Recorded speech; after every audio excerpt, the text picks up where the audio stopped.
sábado, pero ayer domingo, Sigrid, todo el Perú votó un referéndum y uno de los puntos que se aprobó fue la no reelección de los parlamentarios. ¿Será como casos, por este tipo de casos? No lo sé. Bueno, yo creo que la gente está bastante cansada de esta clase política y por eso vamos a comentar lo que ha sucedido en este referéndum, qué se ha aprobado, qué implicancias tiene y qué viene con Fernando Tuesta Soldevilla. Él es profesor de la Católica y analista político. Muchísimas gracias, Fernando, por estar aquí. No, gracias por la invitación. ¿Qué tal? Buenos días. Bueno, queremos comentar un poco el proceso de ayer, ¿no? A grandes rasgos, ¿qué significa esta victoria de la propuesta, además del gobierno, del sí, sí, sí, no? Ahora, pero sin embargo, es una propuesta del gobierno aprobada por el Congreso. Es más, modificada en algunos casos bien, creo yo, en la pregunta 2, en algunos casos desnaturalizando la pregunta 4, pero hay una intervención del gobierno. Y esto es importante señalar porque hay otros diseños de referéndum en otros países donde el Congreso no interviene. Por ejemplo, acá tú recoges el 10% de las firmas para, por ejemplo, modificar la Constitución y el Congreso puede modificar tu propuesta. No, pero regresando a tu pregunta, creo que el resultado es, como ya se ha dicho, no solamente contundente, sino le otorga un altísimo grado de legitimidad al presidente, allí donde muchos le arrestaban justamente su posición de tal, le han dicho está encargado, ¿no? Porque justamente no nacía su cargo por medio de una elección. Pero este ha sido, repito, un apoyo total. A tal punto que todos los resultados dan justamente aquello que él señaló, cómo iba a votar. 3 veces sí y el no. Y muy por el contrario, bancadas y congresistas que además habían aprobado estos 4 leyes de reforma constitucional, han salido en los últimos días a hacer la campaña por el no. Ha sido una derrota en toda la ley. Y que claro, abre la segunda fase del gobierno del presidente Martín Vizcarra, ¿no? Ahora, en esa línea de lo que comentaba Fernando Tuesta, presidente accesitario también le han llamado a Vizcarra, sí, como si no hubiera asumido de acuerdo a la Constitución. Si asumes de acuerdo a la Constitución tienes toda la legitimidad del caso, pero políticamente el referéndum ha sido relevante para él. La pregunta es, ¿ahora qué debe venir? Vamos a profundizar lo que se aprobó ayer, Fernando, pero ¿ahora qué debe venir para el presidente Vizcarra? Bueno, varias cosas, ¿no? De alguna manera, él canaliza un sentimiento y un ánimo ciudadano muy, muy profundo de rechazo, lo ha señalado Sigrid. Pero ahora ya tiene que enfrentar no a la oposición de esa manera, sino a quienes justamente lo están apoyando. Y eso quiere decir resultados de su gobierno. Le están diciendo, mira, te estamos apoyando en un nivel altísimo, ahora corresponde que como presidente gobiernes. Nosotros nos hemos encargado de colocar límites a la oposición, ahora te toca a ti. ¿Y qué tiene que hacer? Obviamente generar resultados de las políticas públicas en diferentes sectores sensibles, educación, en salud, el tema de la reconstrucción, en fin, además en un entorno económico que también le es favorable, ¿no?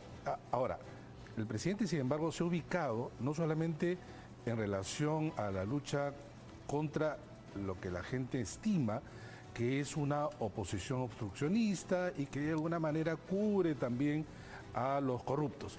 Pues bien, el presidente se colocó también como un presidente reformista, porque lo que hemos tenido ayer, aparte del apoyo político, es el inicio de una reforma judicial que tiene que ser complementada, pero creo que una frustrada reforma política, porque en realidad la bicameralidad era la madre de todas las reformas, y allí se ha perdido, porque tener ahora un parlamento unicameral sin reelección, digamos, no es que va a tener grandes beneficios. Ahora, pero ¿cómo y cuál es el papel de las personas en todo esto? Porque, Fernando, justo yo leía uno de los tweets de Iván La Negra y él comentaba algunos datos interesantes. Los votos nulos y blancos apenas llegan al 8%. Es decir, la gente ha tenido muy en claro que quería marcar por una opción válida. Y además los resultados, ojo, acá además compara, en la primera vuelta del 2006, 18% marcó nulo o blanco. Y además los resultados en la última pregunta, al 83%, en la opción 4, él no tenía un 90.7% que no quería bicameralidad. Ha sido contundente, ¿no? El voto de la gente. Bueno, en relación a los votos nulos y blancos, y todas las elecciones viene a colación de si es que esto superaría un porcentaje suficiente como para que se anule la elección, y siempre decimos que en realidad esa suma siempre es menor a 10% general, y mucho más en situaciones dicotómicas, vale decir, una revocatoria, un referéndum, entonces sí o no. Okay. ¿No? Y entonces la gente tiende efectivamente a colocarse en cada una de ellas. Ahora bien, es cierto que de las 4, la menos popular era la bicameralidad. Sin embargo, cuando el presidente le dice al Congreso, esta es una de mis reformas... Él apoyaba inicialmente. Claro. Y las encuestas señalaban que ya era favorable. Pese a que no le gustaba, le era favorable porque tenía el respaldo del presidente, porque ese es un tema fundamental. Cuando él dice, han desnaturalizado esta propuesta, mira cómo cambia 90% de rechazo. Entonces, el presidente encabeza no solamente una iniciativa política reformista, sino que logra conectarse, pocas veces visto, con el sentimiento de la gente, que le otorga incluso el crédito de algo que digamos, el electorado en sí mismo, por sí mismo, no iba a aprobar. Entonces, yo creo que ahora lo que queda por delante es preguntarse lo siguiente. Si el presidente consideró que la bicameralidad era fundamental y se la desnaturalizaron, ¿se va a quedar allí? ¿O puede retomar la iniciativa y decir, miren, esto se desaprobó porque ustedes la desnaturalizaron, pero seguimos pensando que la bicameralidad es necesaria? ¿Qué caminos hay? Que tiene Vizcarra, por supuesto, ¿qué caminos hay? Ahí hay toda una discusión porque sí existen vacíos en las normas en relación a lo que se puede hacer.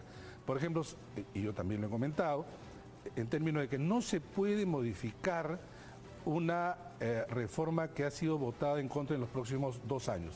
Sin embargo, y ahí puede haber una salida, eso es en relación a la 26.300. Vale decir, si es que nace la propuesta de reforma de parte de la iniciativa ciudadana. O sea, pero ¿qué pasa si es que es por iniciativa presidencial?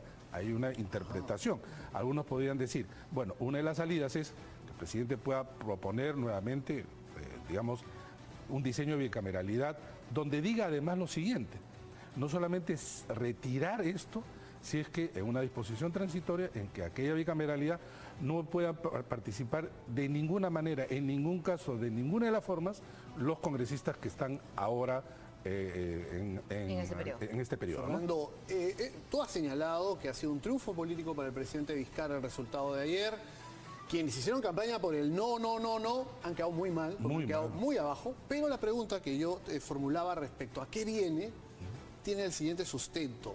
10 días antes del referéndum, una encuesta del Instituto de Estudios Peruanos señalaba, por ejemplo, que 47% de encuestados a nivel nacional considera que el jefe de Estado no tiene un plan de desarrollo para el país, 44 sí. 61 piensa que el Perú está creciendo poco o nada, en el norte es mucho más. Es decir, había una serie de reclamos de trabajo, de gestión, que todavía no le veían a Vizcarra. Imagino que desde el punto del análisis político, ahora el presidente se tiene que enfocar en esos temas. Sí, lo que acabo de señalar, pero es más, a él personalmente, porque cuando se evalúa al gobierno está muy por debajo. Y los índices que acabas de señalar en la encuesta del Instituto de Estudios Peruanos efectivamente refuerzan esa idea. Por lo que, juntado estos dos, digamos, índices, uno encuentra que es un presidente con apoyo, pero ojo, precario, solo, ¿no? Cuidado con esto, porque así como hay apoyos muy altos, las caídas pueden ser extremadamente dolorosas. Y le pregunta cortita en esa línea, ¿le convendría airear, cambiar, hacer cambios en el gabinete en estas semanas que vienen? Sin duda, el gabinete aparece además desaprobado. Aparece un gabinete no solamente silencioso, sino anónimo, desconocido.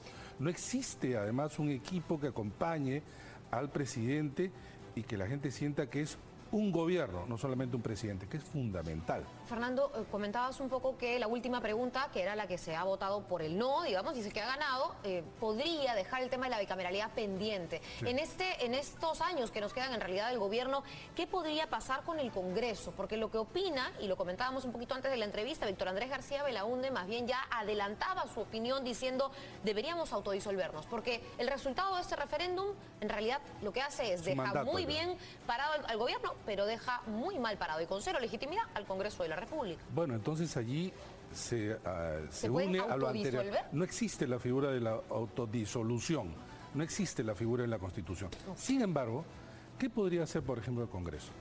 Podría decir, mire, nosotros ya con esto de la no reelección vamos a terminar el 2021 y cada uno a su casa. Pero ¿qué pasa si forzamos para que el Ejecutivo sí lo disuelva? Porque el Ejecutivo, el presidente sí puede disolver constitucionalmente el Parlamento. Censuras al gabinete. El presidente disuelve, convoca elecciones parlamentarias para que se cumpla el mandato del 2021 y los actuales podrían ser reelegidos en el 2021. O sea, podría haber una jugada. Pero vendrían de un Congreso disuelto. Ah, ¿sí? Y pueden reelegirse en el 2021 con esto que se ha aprobado. Es que claro, es que no es reelección inmediata. Lo que está prohibido es la reelección inmediata. Ahora bien, visto ese escenario...